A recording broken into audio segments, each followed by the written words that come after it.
little girl Yuri discovered an unknown creature in the forest. She had heard her father mention that this little monster was called Orcy. Yuri picked up a nearby stick and cautiously approached. However, she didn't harm little Orcy. Instead, she rescued the little guy from a trap, but Orcy's hind leg was caught in the trap, and after leaping a few meters, it could no longer move. It could only stare wide-eyed at Yuri, looking like a blue-faced, pointy-eared little monkey. In the evening, while her father was snoring on the sofa, Yuri secretly carried Orcy and climbed through the back window into her bedroom. She placed the open backpack on the floor, waiting for little Orcy to crawl out by itself. Although the human world was unfamiliar, it couldn't deter the little monster's strong curiosity. It cautiously peeked out, its bloody claws shocking to behold. Yuri pulled out a first aid kit from her bedroom, planning to treat Orcy's wound, but as she got closer, baby Orcy began to huff. Yuri thought for a moment, then pulled out a small box from the side, which contained handmade false teeth she had made before. They looked very similar to Orcy's. Yuri put in the false teeth, huffed like baby Orcy, and then tried to befriend it. It was unclear whether little Orcy was intimidated, or if the false teeth looked so realistic. Surprisingly, it stopped making threatening sounds and stood still, allowing Yuri to bandage its injured leg. On one side of the small bedroom was an ecological box, containing Yuri's pet bugs. Baby Orcy made curious sounds, possibly wanting to eat the bugs inside. It climbed up to the ecological box to get closer to the bugs. Yuri was startled, but she soon realized that Orcy didn't intend to eat the bugs. It simply wanted to greet its new friend. Little Orcy appeared gentle and kind, completely different from the terrifying image rumored. Just then, a gunshot rang out from the yard. Upon hearing this, Orcy immediately became tense. It turned out to be a group of Boy Scouts practicing shooting. Paul, leading the group, was the first to hear Orcy's call, and carefully identified that it was coming from the house. Meanwhile, Yuri was rummaging through her stuff to find a sleeping bag to comfort the frightened Orcy. However, before she could find it, Paul arrived outside the door. Yuri hurried over to shut the door. Paul was knocked to the ground by her, and angrily kicked the door open. He caught Yuri just as she was planning to escape with Orcy. Paul immediately raised his gun and demanded to know what was going on. Yuri knew he wouldn't shoot indiscriminately, and replied that she wanted to take little Orcy home. To Paul, this action seemed nothing short of insane. After all, they had lived on Black Sea Island since childhood, essentially isolated from the world, in a monotonous existence. No one dared to enter the forest alone after dark, because it was home to a mysterious group of creatures known as Orcy. Although little Yuri had heard stories from her ancestors about battling them, she had never seen an Orcy with her own eyes. Only in the stillness of the night could she occasionally hear strange sounds coming from the forest. Due to various terrifying legends, Yuri had developed the habit of never going out alone after dark. However, on a recent night, Yuri's father, Matt, took a group of Boy Scouts into the forest. He first gave his daughter a dagger passed down from his ancestors. Then he called the scouts to venture deeper into the forest, to hunt Orcy. In the quiet grass, Orcy's eyes glimmered in the dark. A baby Orcy, attracted by a small beetle, gradually strayed from the group behind its mother. The next second, human flashlights swept over, causing the Orcy to flee in all directions. In the blink of an eye, they disappeared without a trace. Matt directed everyone to hold their position on the high ground. At this moment, a boy was knocked down by an Orcy. Seeing that the opponent was unconscious, Matt quickly ordered the Boy Scouts to set the big tree on fire. The Orcy, enraged by the flames, continuously let out roars. Panicking, Yuri was protected by her companions nearby. Meanwhile, Matt frantically hunted these mysterious creatures. The poor little baby Orcy was cornered up the tree. Its mother stood guard at the base of the tree. Paul, lying in the grass, held his breath and fired a shot at the mother Orcy. The other Boy Scouts also opened fire towards the top of the tree. The baby Orcy suddenly jumped towards another patch of bushes to escape. The remaining companions had to retreat as well, because they were no match for the shotgun. The next morning, Matt gathered the Boy Scouts to review the events of the previous night. The kids who followed him on missions had livestock killed by Orcy at home. This was a huge loss for the farmers, to be sure, so the children were sent to Matt to learn how to deal with Orcy. The oldest among them was 14-year-old Paul. He was an orphan, raised by Matt, and was the most experienced of the Boy Scouts. He could also be considered a half-brother to Yuri. The reason Matt was focused on hunting Orcy was that these creatures had kidnapped his wife. Matt had no son to inherit his skills, and that was why he accepted these Boy Scouts. Yuri always knew she couldn't meet her father's expectations. She could only become invisible to avoid annoying Matt, but she never gave up on searching for her mother. Every time she brought it up, Matt would explode with rage. She left us. She doesn't love you. Yuri shouldered her bag and left the dining table. She had to go up the mountain every day to check the traps. If she didn't complete it on time, Matt would get angry. Yuri wandered around the mountain for several hours. By the time she came back to her senses, the sun was about to set. She stopped at the last trap and found that a snare had caught a little Oki. Next comes the story from the beginning of the film. Yuri didn't harm little Oki and secretly brought him home to heal. Unfortunately, Paul discovered what was happening. Yuri had to leave with Oki, planning to return him to his mother. Paul watched as Yuri climbed out the window and disappeared into the night. The next day, he concealed what he had heard the previous night. When Matt asked about Yuri's whereabouts, he pretended not to know. Fortunately, Yuri left a note for her father. In it, she explained that she would take care of herself and asked him not to look for her. Matt sat on the bed, feeling defeated, first his wife, then his daughter.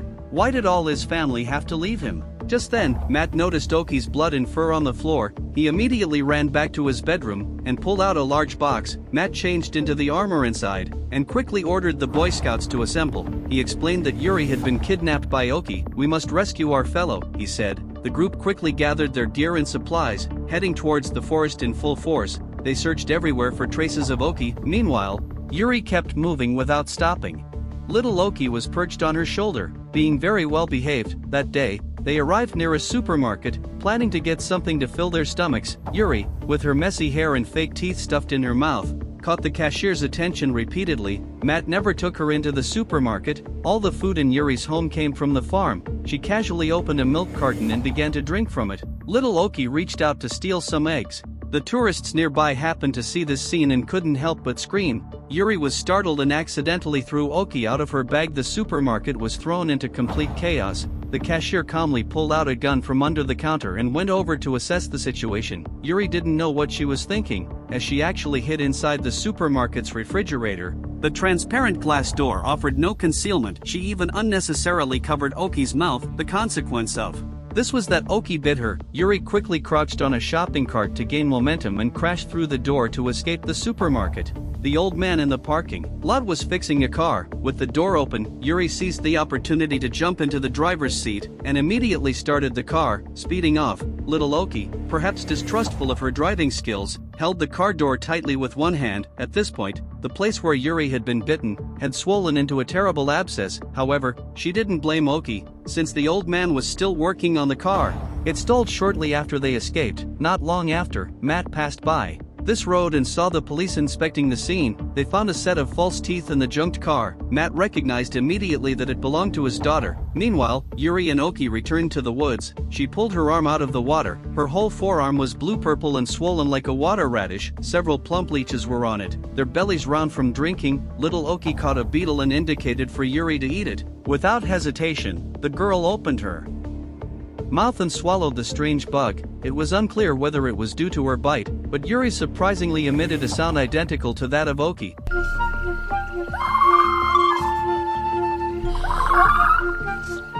Not only that, she could even understand this language. Excited, Yuri stood up and danced around, only to fall into a trap in the woods. Matt followed the footprints to the area nearby. Little Oki heard human voices and quickly climbed up a nearby tree to observe. A woman approached the trap and rescued Yuri from inside. She carried the girl towards a small cabin in the woods. In a daze, Yuri seemed to see her mother. The woman was indeed Matt's missing wife, Dasha. She walked into the sheep pen, searching for a lamb with red pupils. Then she pulled out a Carpathian brown bat from under its belly. This creature could drain a sheep's blood and loved the blood of all warm-blooded animals. For thousands of years, Carpathian brown bats had been feeding on Oki's blood. As a result, they had developed antibodies in their bodies. With some processing, a potion to alleviate Oki bites could be made from them. However, Yuri didn't want to heal her wound, because this virus allowed her to communicate with Oki. Upon hearing this, Dasha immediately realized that Yuri was her daughter. Only her offspring possessed this linguistic ability. Neither of them expected to reunite under such circumstances.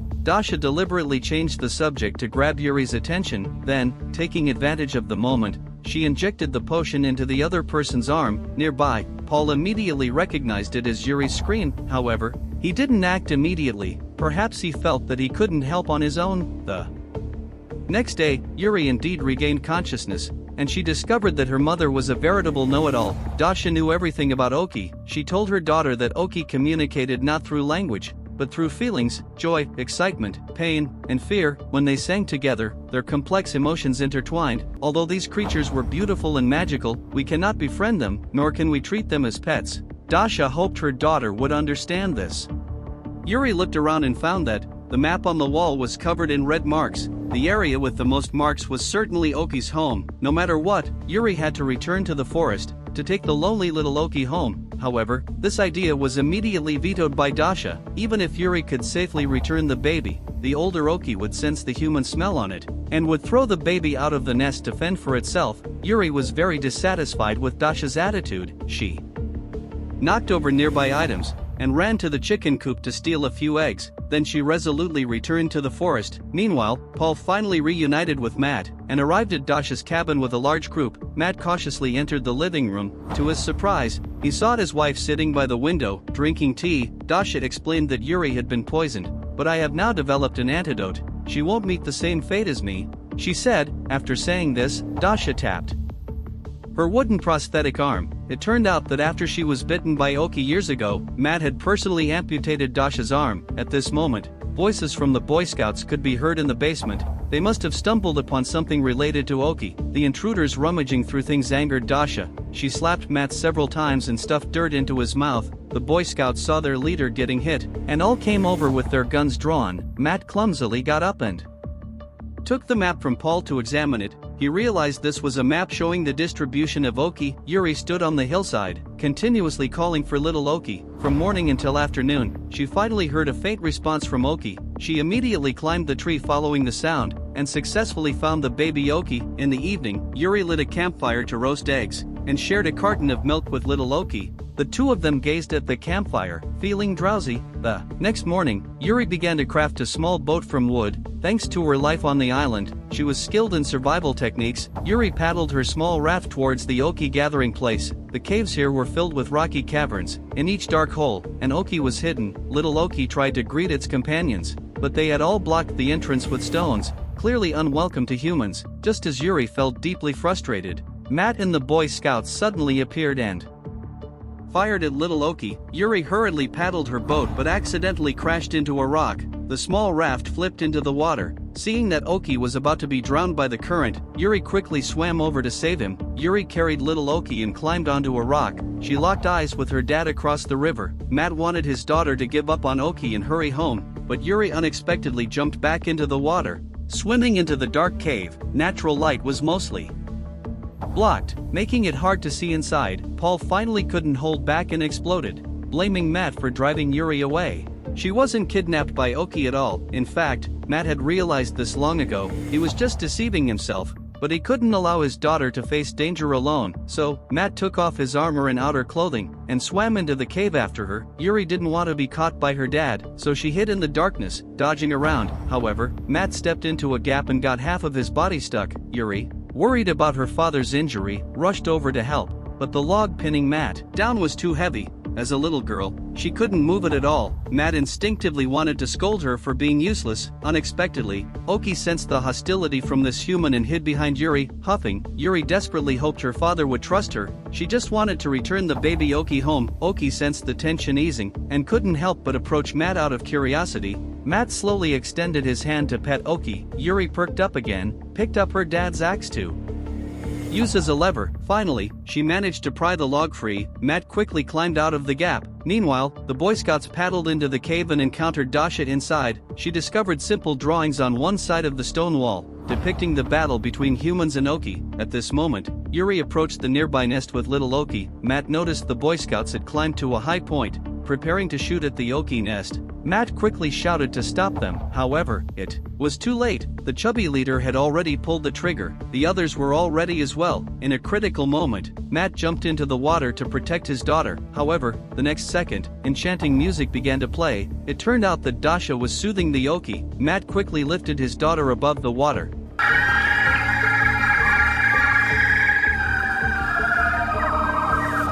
Father and daughter returned the baby to Oki's mother. It was because Yuri knew what it felt like to lose a mother that she insisted on taking little Oki home. Fortunately, this journey ended very successfully. Not only did it bring Oki back to its mother, but Yuri's family was also reunited. the film concludes here. The cast is impressive, and the scenery is beautiful, but the story is quite cliché, and this kind of trope, which has been overused for years, really doesn't need to be replicated. The effects for Orcy were somewhat rudimentary, but the cinematography was simply too beautiful to ignore. Every blade of grass and tree in the Carpathian Mountains resembled a fantasy world created by AI. This scenery even added a touch of mysterious complexity to the entire mediocre story. If this level of cinematography could be matched with a better script, it would definitely greatly enhance its watchability. In addition, I must praise Defoe. He's got this totally natural trendy vibe, like he can make any role he plays ooze this unique charm. If you enjoy my channel, please give it a thumbs up and subscribe to it.